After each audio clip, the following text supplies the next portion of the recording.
Well, in some big supercross news that kind of comes out of the blue, Ken Roczen pauses, suspends, is out indefinitely, whatever, has kind of quit the supercross season.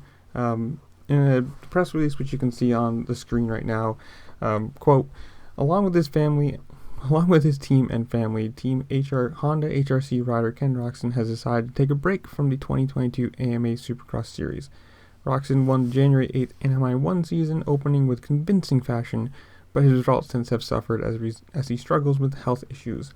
With the strains of the hectic racing schedule complicating progress, Roczen will withdraw from the series indefinitely, beginning with this weekend's Detroit round.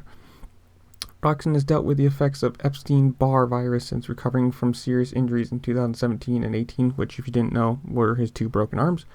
Although he has made some progress at different times, including after sitting out the 2020 AMA Pro Motocross Series. He was stricken by an unrelated illness at the end of the calendar year 2021, but nonetheless able to take a surprise win at the first event, which he did look good at A1. We all know that. Unfortunately, he hasn't felt like himself since a situation that has compounded by a bout with COVID-19 just after the January 2020 or January 22nd San Diego round. Roczen hasn't been able to put the issues behind him. Rather than risk a downward spiral in health and morale, he and his team have made the difficult decision for him to withdraw. During his hiatus, Roczen will seek professional treatment from specialists he has worked with in the past, including some in Europe. His exact return will depend on how that process goes. End quote. Or end statement. His quote is, the continued support of Honda is second to none, Roczen said. I couldn't be more appreciative of how we work together as partners and make these decisions together, even when they're really difficult. I owe them a championship, and that's my focus moving forward.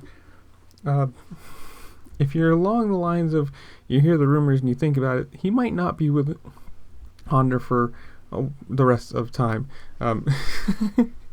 It seems like he's in his last year of his contract, and he really hasn't been showing. I mean, this year, obviously, he hasn't been doing very well this year, though.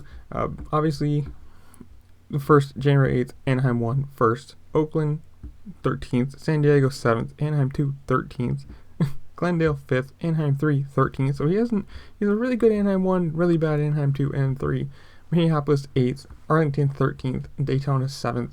Obviously, some of those have been helped with being taken out by Jason Anderson a couple times and himself a couple times by just crashing. But I mean, it's big news because that's another front runner, another big name out of Supercross, out of factory riders, big names, contenders, all that jazz and hoopla, being out of the racing season. And who knows when he's going to come back? I mean, it could be a couple rounds. It could be he might be out all the way until motocross. Who knows? He might not even race for motocross because he didn't in 2020. Why would he do it now if he's obviously not feeling healthy and not feeling mentally good? But I don't know. This is big news because, again, big name, big team, lots of money. Obviously, Honda expects wins. Chase Sexton has been looking super fast, where, Ken Roczen, who you would assume is probably the number one rider, or what you would guess would be the number one rider, and he just doesn't look like he has it this year. If he goes down, he just falls down the pack and never gets back to speed. And I don't know. Tell me in the comments below, what do you think? Do you think he's going to be back? Do you think he's done with Honda for good? Do you think he'll be back after a couple rounds, motocross, whatever it is, or is he out until next year? Whatever it is, tell me in the comments below, and I'll see y'all later. Peace.